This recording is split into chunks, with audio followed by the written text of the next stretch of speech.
I've talked about Berserk on this channel a lot, and whilst I've explored some more isolated and smaller topics for the series, I've wanted to get a lot of my love for the series out in the form of a massive analysis for a very long time. Additionally, I've received some comments saying that my videos on Berserk are too twee, and that some of my viewpoints are primarily coming from a place of bias in regards to the criticisms for the series. So for this video, I'm going to be talking and addressing many of these different criticisms whilst maintaining a fair judgment of the series and its quality. So sit back, you might want to grab yourself a snack for this one folks, because this is going to take me a while. Let's take a look through every single arc and analyse its content, in mind with Miura, the magazine of publication, and different criticisms, all at the same time. All of the references that I will be using to support any arguments or observations of the series will be linked in the description below.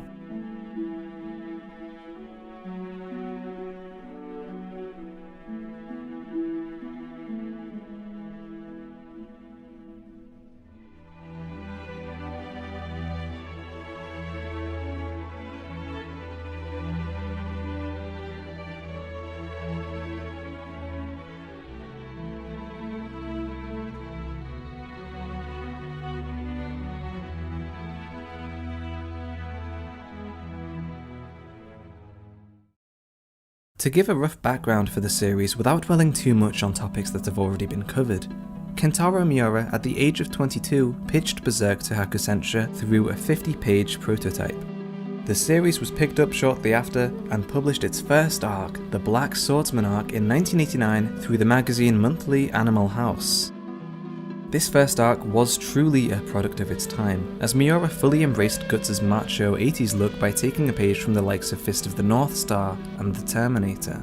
The story is, suffice it to say, grim and edgy with a cheesiness to it that can admittedly be comedic and cringy at the same time. Although this is a clear delineation from what the series would later be lauded for, there is a merit to this part of the story. You might be thinking, how can this be the case, and that this is easily the weakest part of the story? And that's valid, I'll give you that. But the Black Swordsman arc doesn't only offer a limited and narrow view into what the series truly is. In the Black Swordsman arc, we don't at first identify with Guts. He is a cold, blunt, ruthless man, hell-bent on his own vengeance even at the cost of others, with little consideration for those caught in the crosshairs. After this arc, we get the Golden Age telling us the backstory behind Guts' horrific past. It's only after these first two arcs conclude that we realise the weight of Guts' mental state and how far he has truly fallen. After finishing the Golden Age arc, we are able to look back at Guts' life as the Black Swordsman and identify with his character because of his struggles. The Golden Age arc and the Black Swordsman arc play off of each other's strengths in a really unique way. Just as the existence of the Black Swordsman makes it all the more tragic as we watch Guts lose everything around him, the eclipse and Guts' downward spiral changes our positioning into one of absolute respect and hope that he can fight and win against his enemies. Guts, shedding tears whilst walking away from Teresia, is given much more weight with the Golden Age, as Guts' experience of childhood trauma and how he was forced to face these traumas many times in the past comes back to haunt him in this girl looking at him with the same face of contempt that he made towards his demons many years ago. Looking back at this moment, this isn't just the story of a man who is haunted by scary ghosts and creatures. This is the story of a man who is haunted by his past, and isn't just reminded of it, but tortured by it with every waking moment. There are a couple of sequences in particular which are rooted in Guts' tragic past and stand the test of time. For example, when Colette is killed by skeletons and her reanimated form attacks Guts, Guts hesitates and is stabbed by her. When he does finally finish her off, Guts begins vomiting. This is a call back to when Guts first killed a child, Adonis. Albeit by accident, Guts is disgusted at himself for becoming dissimilar to the men who abused him when he was a child. It's extremely concise continuity for Guts to be traumatized by this, as it all ties together very well when looking at the bigger picture. Additionally, there isn't any plot holes here. Despite the Black Swordsman arc being a massive far cry from the rest of the series, it all holds together really well and tells quite the cohesive narrative, something which many series and long-running franchises never quite seem to manage. Some criticisms for this specific arc come from the characterization of Guts being a little too off the mark for what he would later be known as. especially this page. People claim that within the context of the later story, somebody who has just lost their lover wouldn't do this. I'm not going to pull the excuse that Miura didn't know that Kasuga was going to be a part of the story back then.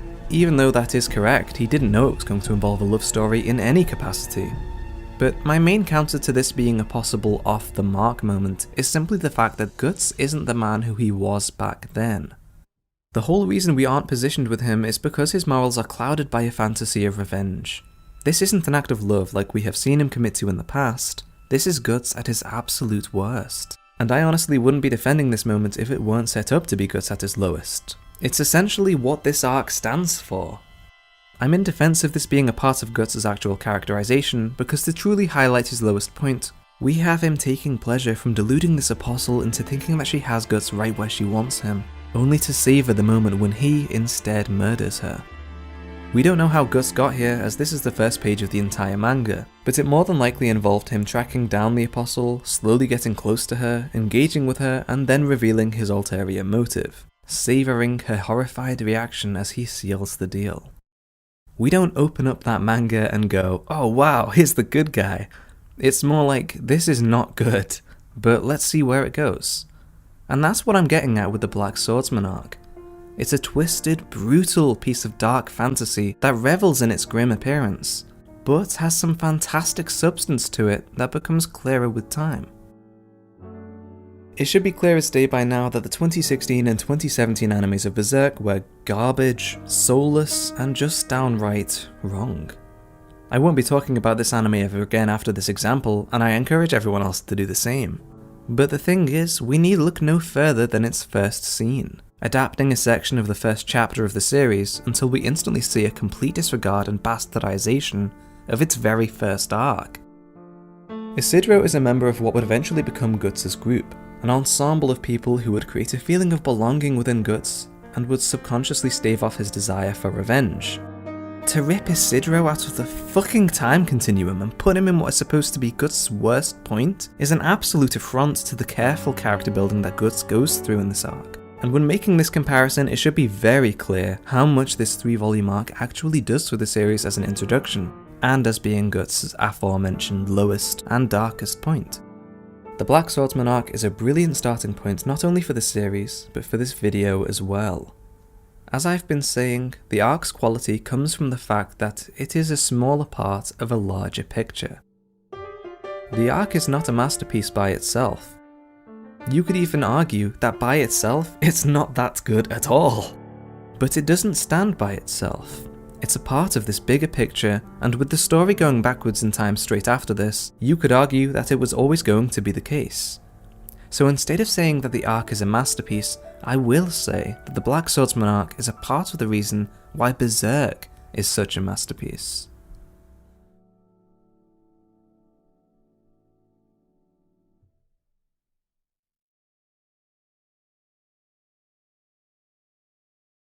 What came next is the arc that most fans of Berserk would claim is the best in the series, the Golden Age. This arc begins to focus more heavily on the clashing philosophies of the two main characters, and things go awry when a wrench is thrown into the works in the form of a love interest. Admittedly, most people are introduced to Berserk, or any manga for that matter, through the anime adaptations, and Berserk is no different. That's why Berserk 2016 was such— No, I'm not talking about it. The 1997 anime adaptation primarily covered the Golden Age arc and served as a fantastic opening to the series, as the team behind it at OLM really knew the crux of what makes Berserk feel so special. Susumu Hirasawa's soulful music is such a complementary mix to the camaraderie and loneliness that Guts struggles with throughout his teenage years. Miura even said that whilst writing for the series, he would regularly listen to Hirasawa's music in the background.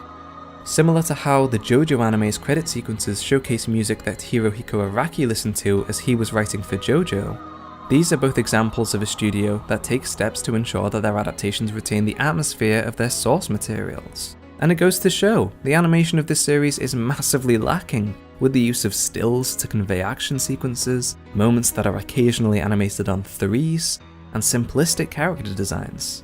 Not that they could ever escape that issue. None of these things really matter, however, because they got down so many other, more important features of the series. The 1997 anime set the bar so high that the recent movie trilogy failed to make that much of an impact, and the recent TV series is not going to be talked about. Unlike how the Black Swordsman arc cannot stand by itself, the Golden Age arc is a story that can be seen almost exclusively by itself at no cost other than not knowing how things end. This element is probably why it has been adapted twice instead of the Black Swordsman arc, which came before it.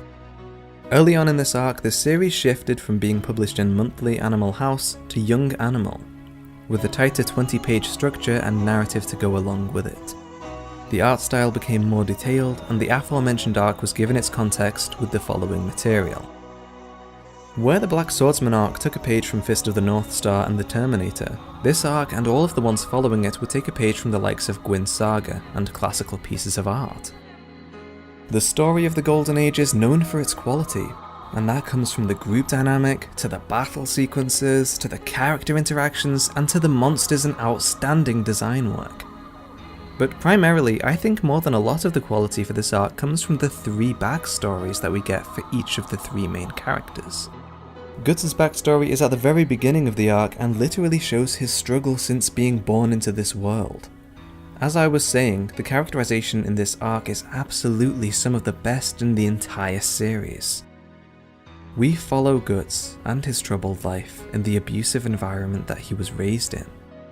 More than anything, as a flashback to the main character, it sets up precedent to explain Guts' future behaviour and ideals to this very day. Guts' origin story is so rich and detailed for the purpose of being used as a source of his future actions. Later on in the arc, Guts doesn't want to be touched by anyone because of Donovan raping him and Gambino being the one to sell him out.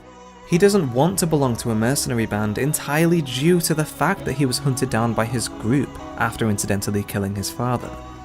Killing Adonis makes Guts see himself as a demon, similar to how he viewed Donovan after what he was forced to go through.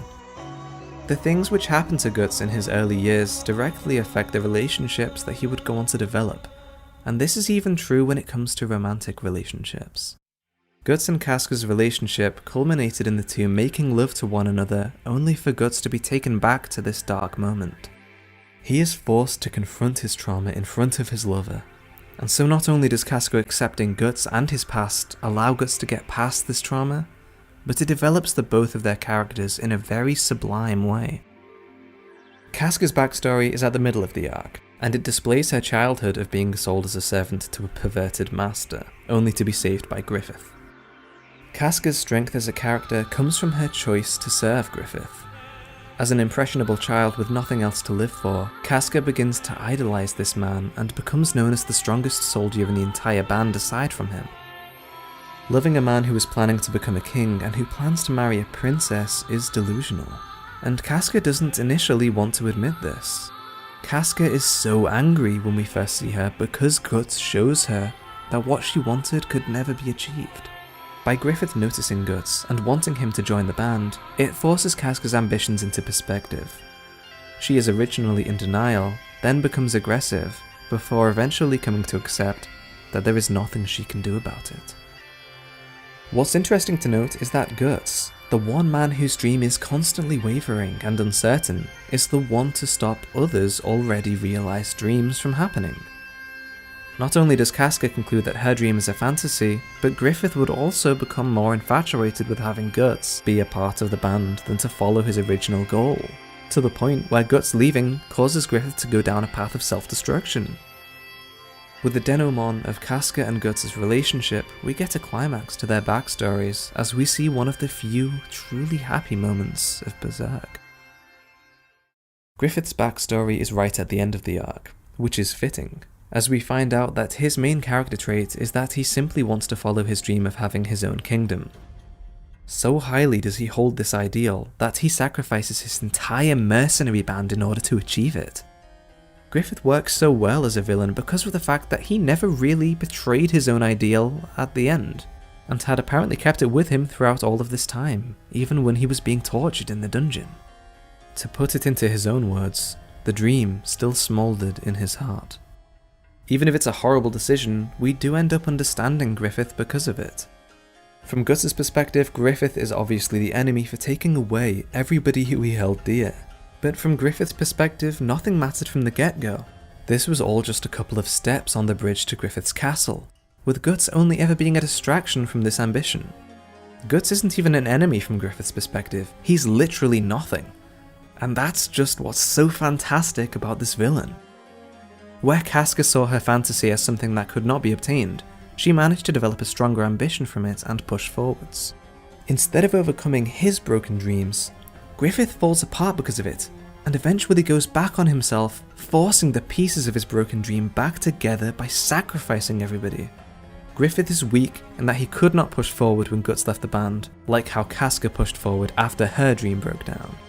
Instead, he wallows in self-pity and comes to regret it by not growing from his failures. The brilliant villain is the one who chose not to take the same path as the ones we admire, but one who sticks to his ideals and ego, which is ironically what we have been rooting for this entire time. I think this element of Griffith staying so true to his dream is what makes the eclipse so dreadful. By choosing to support him, the Band of the Hawk's lives were forfeit, and as much as they and the audience might not like it, it's what we've all chosen as well, to see Griffith's dream realised. His soldiers would have all left the band at some point if they didn't want to see how it turned out.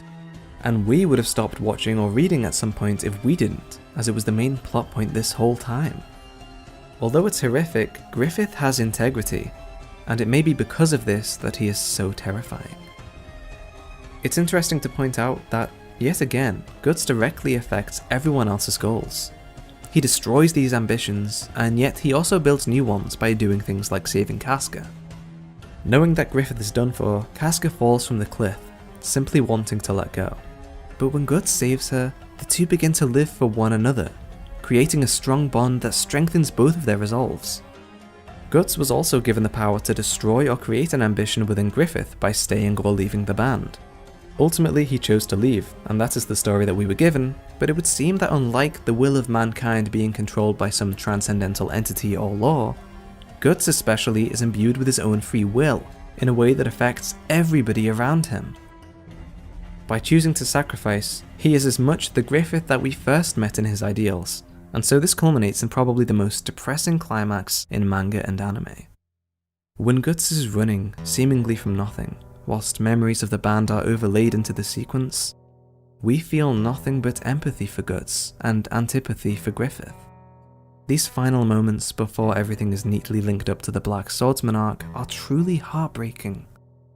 If we are to talk about Guts' stage of grieving, he is first in denial by dreaming in a haze that they are still there, even if they are leaving him.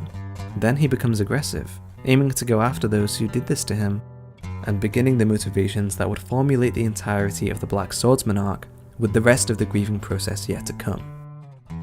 From its precarious timing to its key twists and turns, the Golden Age arc is genius and absolutely holds the title of a masterpiece for many of its readers. But this can never apply to everybody, and some of the main complaints for this arc come from the slower pacing of the beginning, and the fact that things never seem to reach the height of quality as this arc ever again. The complaint that things never reach this height of quality ever again is something I will have to refute when we get a bit further into the series, but the pacing is something that is problematic for a very short amount of time. Similar to how patience is required for characters to get developed so that important things can happen, patience is needed for traction to begin and for the cogs to begin moving.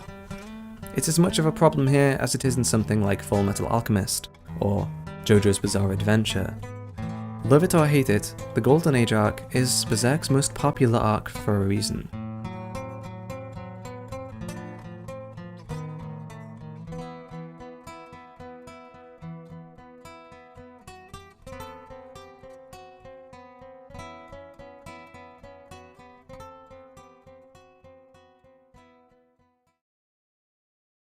There is a famous quote from Friedrich Nietzsche that ties quite nicely to Berserk's conviction arc.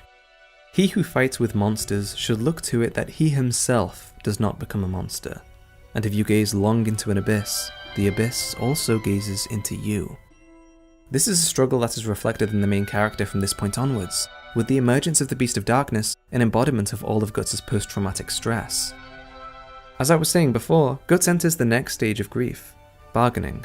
By wanting to protect Casca no matter what, Guts is beginning to accept the loss and even talks with the Band of the Hawk about it, albeit through a hallucination sequence. However, the different stages of grief are a much smaller problem for what Guts is about to go through. The Beast of Darkness ends up resembling a different entity altogether when we take a closer look at it. According to Sigmund Freud, who proposed the psychoanalytical model of the ego, superego, and id, the id was the dark, inaccessible part of our personality. What little we know of it we have learned from our study of the dream work, and of course the construction of neurotic symptoms. And most of that is of a negative character and can be described only as a contrast to the ego. We approach the id with analogies. We call it a chaos, a cauldron full of seething excitations. It is filled with energy, reaching it from the instincts.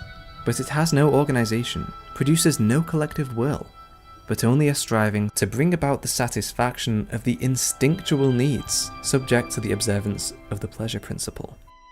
The Beast of Darkness doesn't just yearn for Guts to get revenge, he also desires other things, such as a disgusting primal instinct to rape Casca like Griffith did, to lose himself to his anger, and to abandon saving Casca altogether.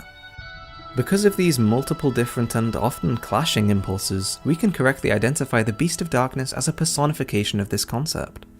The Beast is Guts' id. To expand upon what I was talking about, however, Friedrich Nietzsche's famous quote wouldn't simply provide an elegant description of the conviction arc.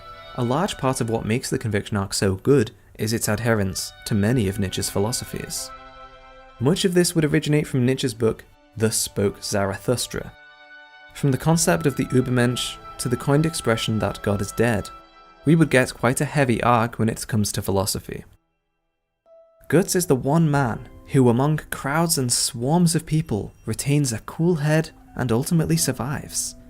Not by clinging on to a god who isn't going to save him, but by forging his own path through all of those who want to kill him.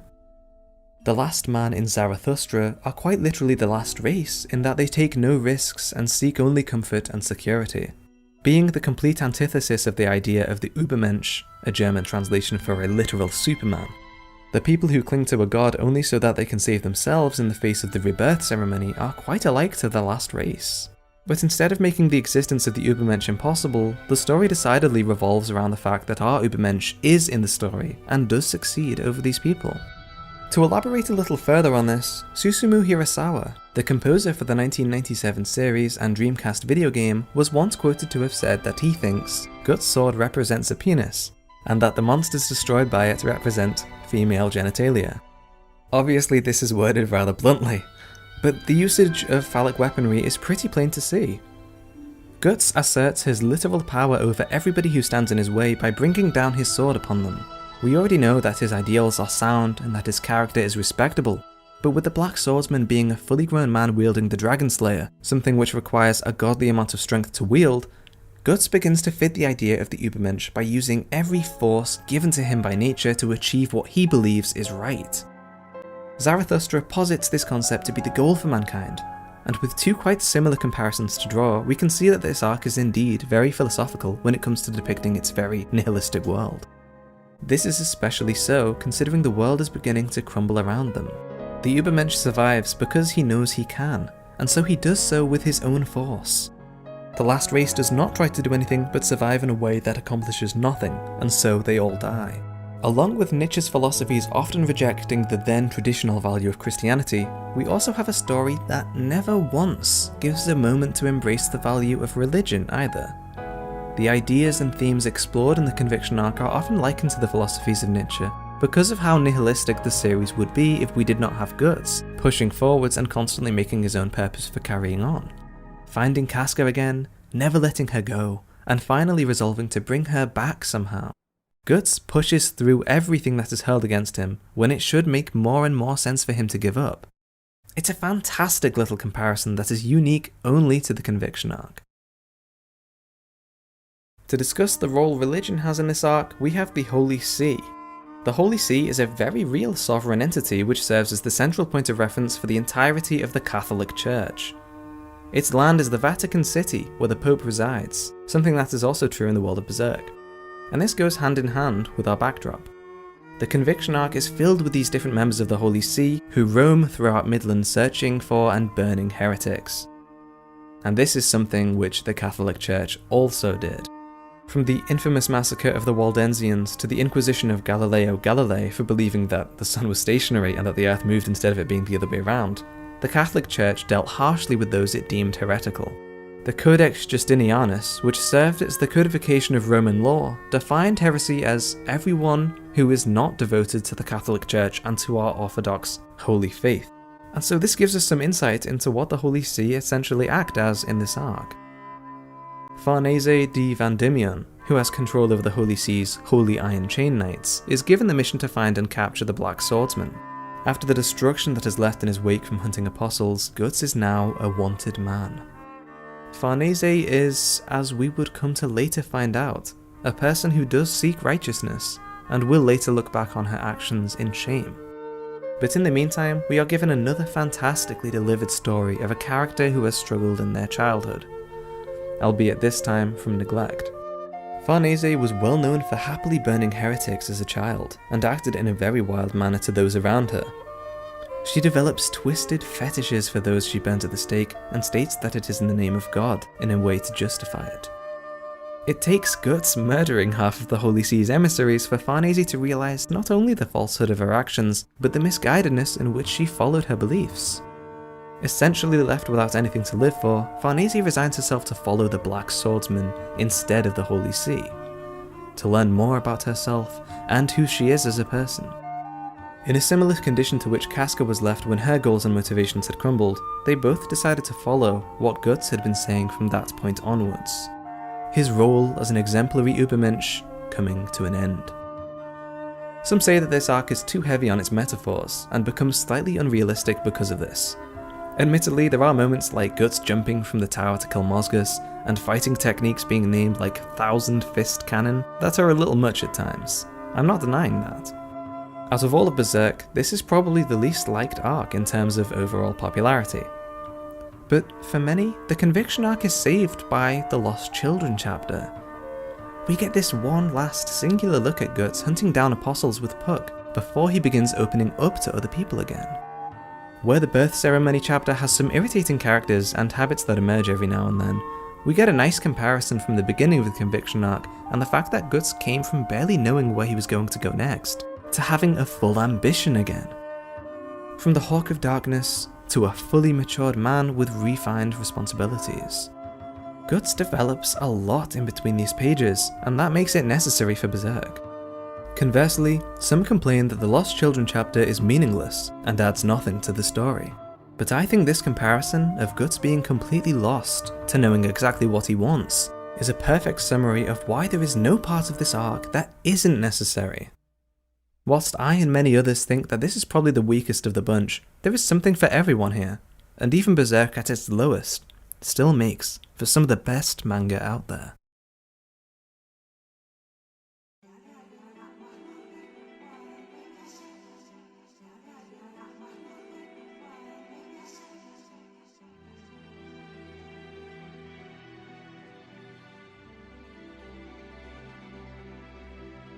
In my final point of analysis for the Conviction arc, I raised the point that Guts' time as the Übermensch had come to an end.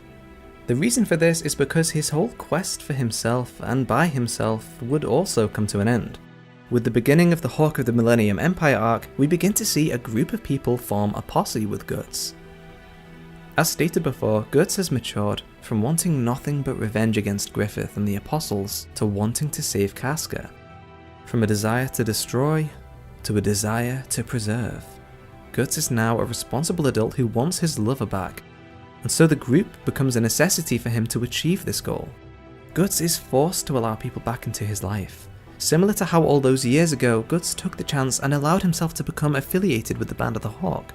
This is good for Guts in many ways. Not only will he be allowed to see Casca come back to him, but unknowingly he will also finish his grievance over the Band of the Hawk in the form of acceptance. The final stage of grievance. He never expected that once again he would feel a part of a group. Linking back to his distance after the first failed mercenary band, Guts once again entered the dark place from his childhood when the Band of the Hawk died, feeling a sense of loneliness and distance. He didn't want to belong to something because it would just crumble away like they all have done before. We see this very clearly in the Conviction arc, as Guts speaks to Jill about those which follow him, and how she can never accompany him, nor anybody else. It takes all the way up until this moment for Guts to finally get over his grieving and realise that he does have somewhere to belong once more. And so I may as well address the main criticism of the arc right now, considering we've already reached it.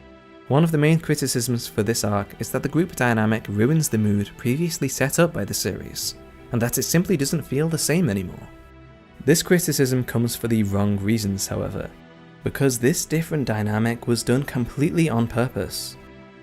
If not for the group, Guts would forever be stuck in a place of grief and torment, never progressing as a character. Unless people wanted the series to end like Devilman, with Guts just giving into his darker side and abandoning everything for killing Griffith, then there is no reason to complain. This is all natural and necessary for the progression of the series to occur. It's so that we can see Casca back and see Guts realise his ever-changing dream that the group is needed. Guts needed to be able to finish the narrative arc of his comrades' deaths by coming to terms with it. And I truly believe that that is why this particular moment stands out and seems so heartfelt. If anything, the criticism of the complete tonal change being too alien for the series is actually addressed in the form of the Beast of Darkness growing power. It is a constant threat for Guts, and continually increases its hold over Guts as the Berserker armor is given an introduction. I want to further address this criticism of the arc, that Berserk is too light-hearted now, and continue my analysis by proving the opposite to be the case. The tragic themes of this series are very much alive in that Guts has developed as a person by wanting Casca back. He simply wants to return to happiness, and later admits that during this time he is trying to forget about doing anything to Griffith. The tragedy comes from the fact that it is too late to simply forget about it, with the Beast of Darkness literally eating away at him. Guts' manpower has already reached its peak, to the point where it isn't enough to go against Griffith's new team of apostles, including Grunbeld, Locus, Irvine, and Zod by himself. Guts needs the Berserker armor, but since it saps from his spirit and body, Guts' physical condition has gone from peaking to degrading, with white hair growing on his head, eyesight that is beginning to blur, muscles and bones becoming weaker, and an overall more withered appearance as time elapses. And yet, he keeps on pushing forward, using the Berserker armor to fight numerous enemies thanks to Griffith, Ganishka, and the state of the world after the rebirth ceremony. To grow as a person, he has had to weaken as the Black Swordsman, whilst the Beast of Darkness grows in power instead. The further he gets from the angry, vengeful Black Swordsman, the closer he gets to the Beast of Darkness, which is what unfortunately fueled him all that time. We may be surrounded by a much more happy group of followers, but Shiake especially is the one who is noticing Guts' degrading condition, and more so the problems of overusing the Berserker armor. The struggle of becoming something similar to a hollow suit of armor is a tragedy in and of itself for a character that has accomplished so much, and so the series never truly turned completely lighthearted at all, instead showing an even darker underbelly of one of our favourite heroes. To add to this, the introduction of another concept that would only grow more and more important to Berserk is the existence of astral creatures, and the fact that they are becoming more of a problem for everyday people. In this arc, this becomes the case with the Trolls. The Trolls are revolting abominations that rape, murder, and pillage villages nearby. The very first big undertaking that the group manages to find themselves wound up in is getting rid of the Trolls by following them all the way back to their origin. Another equally as revolting home, known as Klipoth. Slann makes a reappearance in the form of troll intestines, and a bunch of ogres come and try to kill Guts and Skull Knight. In terms of crudeness and depravity, Klipoth is second only to the Eclipse, and so, to address the idea that the series is too lighthearted, I think there is a general confusion with the lighter moments of the group, and the just as dark battles. It all ties back to the fact that this is all just the natural progression of the series, and that very fact quashes this whole argument altogether. On the other end of the map, we have Griffith in his reborn form bringing together a neo-band of the Hawk in the form of apostles. Although this time he has introduced a core element of the future of Berserk, that of the Moonlight Child. During the ceremony of rebirth, the Egg Apostle fused with Guts and Casca's baby, causing both Griffith and the baby to both get reborn. although the egg evidently only produced one body, this body is shared between Griffith and the baby. Though they don't share the exact same form, they have their own appearances, but it would seem that Guts and Casca's child only gets to appear in his form on the night of a full moon, whilst Griffith seemingly gets to enjoy the rest of this time with his body. This theory is confirmed in 3 ways. The first reason is that Casca, who is still stuck in her stupor, was immediately aware of her child's presence when Griffith was on the Hill of Swords. She was inside a little hut with Erica as she sensed it. The brand causes intense pain and agony for people who go too close to powerful creatures. For a god hand, Guts has already demonstrated how ridiculous this process is, with his neck essentially blowing up. And so Casca going towards Griffith's body with a pained expression highlights the attraction she has towards her child. Couple this with the fact that Griffith feels his heart beating shortly after this, and then attributes this to the demon child, we have our proof. The second reason is that shortly after this, Griffith saves Casca from a falling rock. This makes no sense for him, unless it is the work of the demon child's instinctual response to seeing his mother in danger, as Griffith saw Guts and Casca as nothing but squirming, sacrificial offerings. The third and final reason is that just after Vritannis, Guts' group sees the Moonlight Child and enjoy their time by the beach together.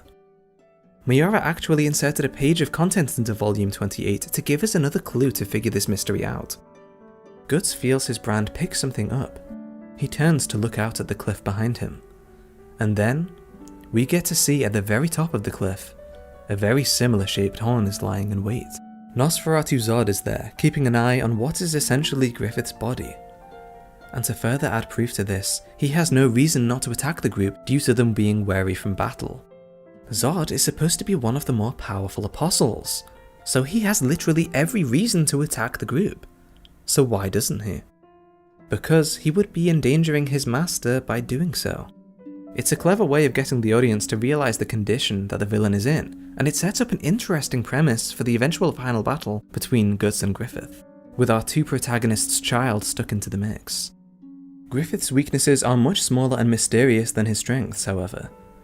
Not only does Griffith hold absolute control over the will of all of the apostles, but he is a near-omnipotent creature who can take literal sword swings and redirect them, crush physical matter into nothingness at the flick of a wrist, and to top it all off is seen as the messiah by all of those around him.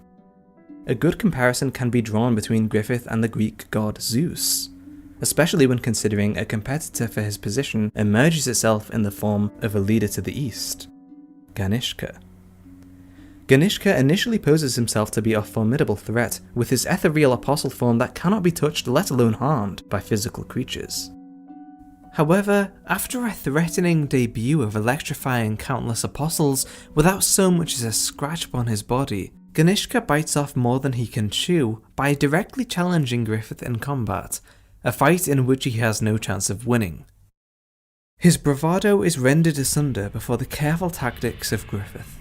Ganishka willingly sacrifices himself inside the man-made Bahamut, which transforms him into a massive behemoth comparable to the appearance of some depictions of Typhon. Typhon is a giant creature that battled Zeus for control over the cosmos. But after a cataclysmic battle, Zeus was the victor thanks to his thunderbolts, or in Griffith's case, his form as Femto. Just like a god in an epic tale, Griffith gets his kingdom from defeating this tyrant and becomes the true leader behind both humans and apostles, uniting them both under a utopia known as Falconia. An entity of pure evil now resides in the most harmonious place in the world, whilst our protagonist strives in a world that is corrupted by evil. The prophecy of the Hawk of Light is a fitting analogy for the 2 roles that both of these characters play. The prophecy states that the 5th angel will arise. The angel is the Hawk of Darkness, the master of the sinful black sheep, the king of the blind white sheep, the one who shall call upon the world an age of darkness. This was a prophecy before the eclipse ever occurred, but after fulfilling it, Griffith made everybody dream about a Hawk of Light to fit his own guise in a more positive light. It's funny to think that the Hawk of Darkness is calling himself the Hawk of Light, as we get moments where people confuse Guts to be the Hawk of Darkness, but the Hawk of Light who will bring about an end to the Age of Darkness will end up being Guts, if and when he manages to defeat Griffith. In a dazzling display of artwork, Miura shows us the fruits of Griffith's labour, and we witness the magnitude of how big of an event this is for the plot of Berserk. Miura brings back some old characters first introduced in the Golden Age arc, only sparsely seen before this point, to make us realise the seriousness of this new revelation. Laban, Owen, Foss, Luca, Salat, Erica, and Rickert even all make sporadic returns. This is something that Miura admired from the series Gwyn Saga, and wanted to have in Berserk as well. Miura once said that Daiba and his folks appear a lot lately. It happens in Gwyn Saga as well, but when the main characters in that series have an impact and disappear from the story, the characters that were hanging around before end up reused. It becomes a story about the world later in time. So one is interested in what happened to him after that. So when I need new characters, I reintroduce those. Miura likes painting different pictures with different arcs, and yet there are so many people who would just be left on the sidelines if they weren't reused for later parts of the story that it ends up working really well when he brings them back for events like Falconia. The world feels real when we see all of these faces inhabiting and witnessing these fantastical events right alongside us. It's another reason why this arc works so well in the long run of Berserk, and is another element of Miura's more recent storytelling genius. We get our first truly bold endgame step with Falconia's creation. Griffith has crossed the bridge and now lives in the castle he's so long dreamed of. The corpses that gave him the steps to reach it truly left behind. This arc takes us more or less to the present day, in that the recent Golden Age arc trilogy would release during this tenure, and thus the internet presence of Berserk would also exponentially grow. Because of this fact, there are many more complaints from this arc than there are for any others. Not because it is worse per se, but because this is the first time that this many people are following Berserk as it releases, which is admittedly a slow process in and of itself. People's main gripe with this arc is what people essentially dubbed it as the boat arc for. Guts and crew managed to get a boat to Elfhelm, but it would be strange to jump straight there, so we get to see their voyage for quite some time. They set sail in volume 32, and arrive in volume 38, 7 whole volumes where they ride their boat. But additionally, the problem is exacerbated in that the hiatuses of the series also add on to the real world time of the reader, and their experience of the voyage is thus massively increased. Volume 32 released on December 5th, 2007, and the arrival at Elfhelm would occur in Volume 38, which released on June 24th, 2016, approximately 8 years and 7 months time elapsing for one to begin and the other to end. This is definitely a problem, but it is only valid as a criticism for Berserk as a magazine release, and not for it in its finished volume format. In volume form, and for those who are only reading now, this isn't a problem at all. The pacing is sound in Berserk, and for many who come across the series after the fact, they are left confused when they see people meme the boat portion of the story. As much as I don't want to condone the hiatuses, it isn't a problem anymore, however much it may have once been. Because the only Berserk that really matters is the one that we can read from our bookshelves, the one from volume to volume, and reads cover to cover.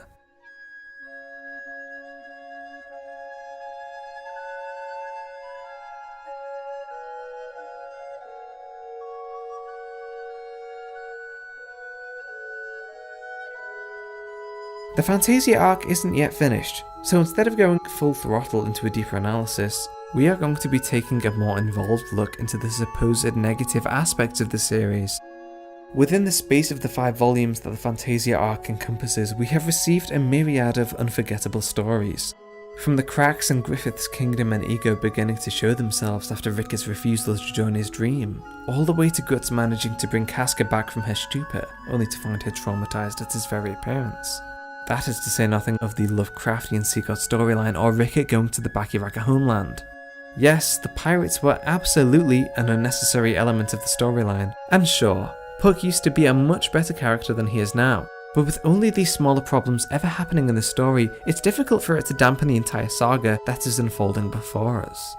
With all of these new landscapes and character progressions, it would be extremely pedantic to be hung up about Puck's character somehow dragging everything else down. It is a shame that his character is a comedic shell of his former self, absolutely. Did the pirates turn our memories of the epic Seaguard arc into something more bittersweet? Most definitely. But I don't think it's quite enough to knock Berserk down a peg from the reputation of a masterpiece that it currently holds, and deserves.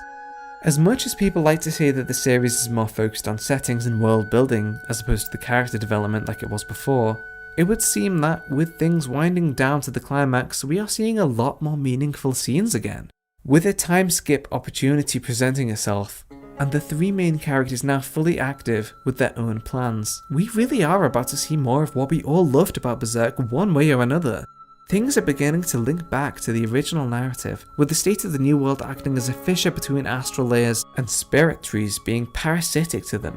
Guts doesn't know what Griffith's endgame is, but assured Gedfring that the merging of the astral layers is simply another stepping stone on the way to it. Aside from that, Miura was once asked in an interview, let's think about the development leading to the finale. First of all, what is the goal of the God Hand now that it's composed of 5 members? It is naturally expected that if Guts can't fight it out, he won't even be able to confront them.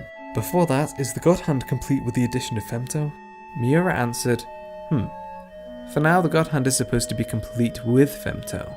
I'm sorry, but now is not a good time, as expected, to reveal their goal. Instead, I'll give you one hint. The keyword is void. You can imagine many things based upon it.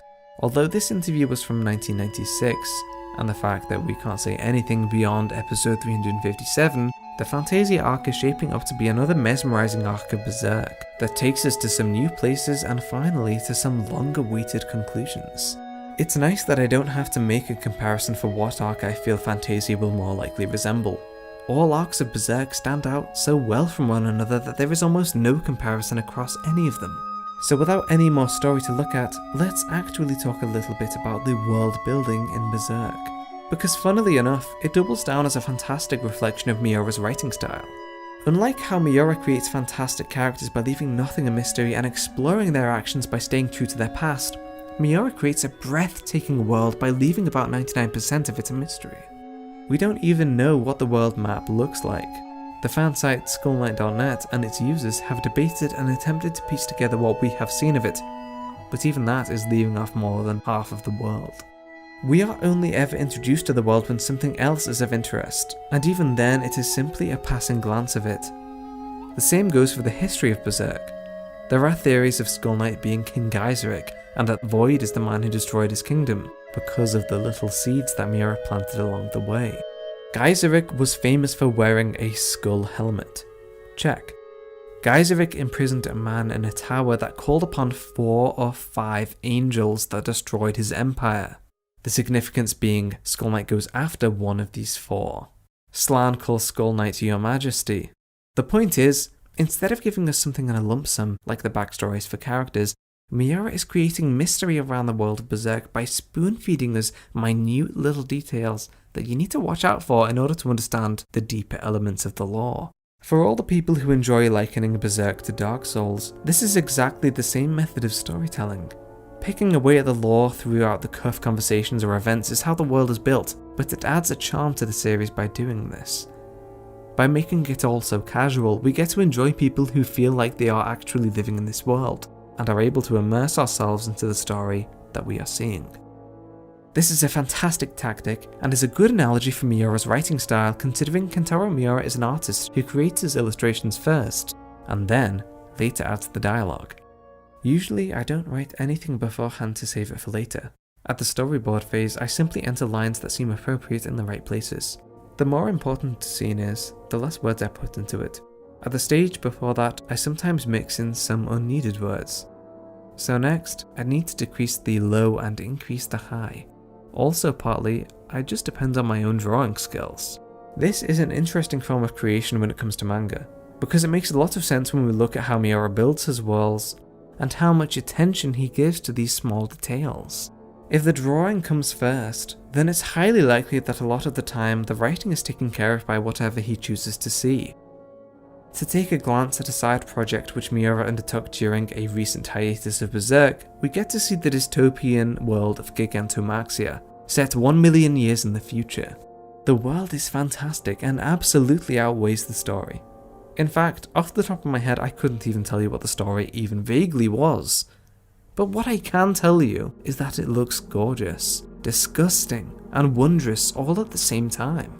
I can't tell you what role the characters had in the story, but I can see in my mind just exactly what they look like and how vivid and captivating their designs were. I'm telling you about this because after 20 years of publishing nothing but Berserk, Miura chose to focus on creating this series instead. And then when he did return to Berserk, what did he have to work with? Fantasia. The physical appearance and aesthetic of the world that had already been established is, of course, irreversibly flipped, and this does cause a little bit of damage to some themes of the series. But because things are now fantastical, Miura is able to explore these dark crevices of human nature in more surreal ways, such as Casca's literal dreams, or by showing the cracks in a literal fairyland.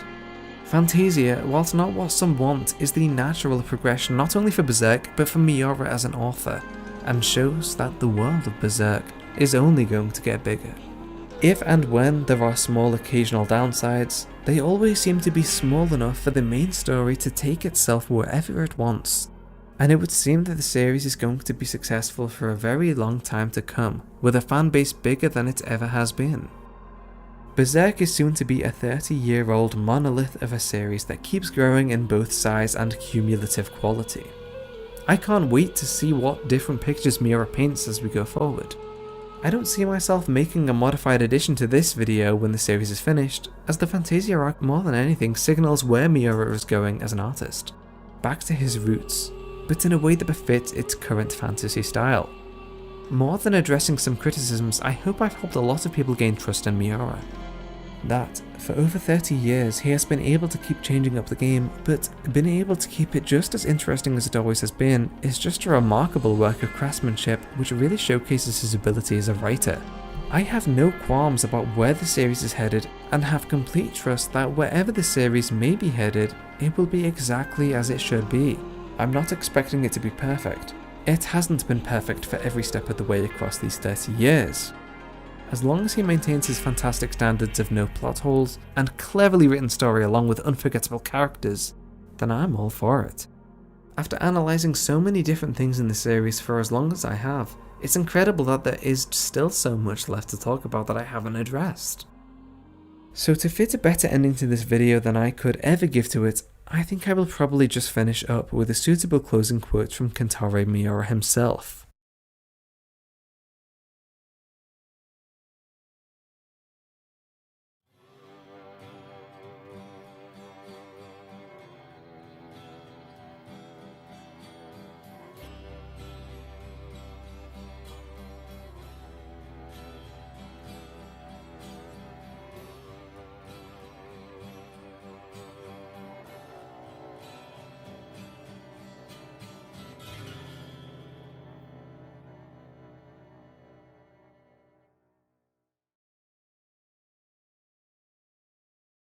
I want to thank you very much for watching if you have gotten to this point, and I want to give a very big thank you to my two patrons, Jamal and Brian.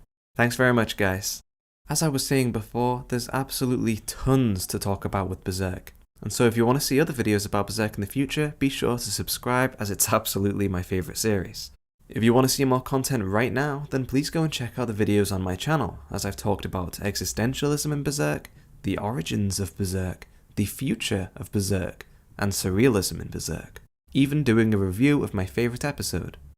If you like the video, then please be sure to give me a like, and comment your opinion down below. Why do you love Berserk?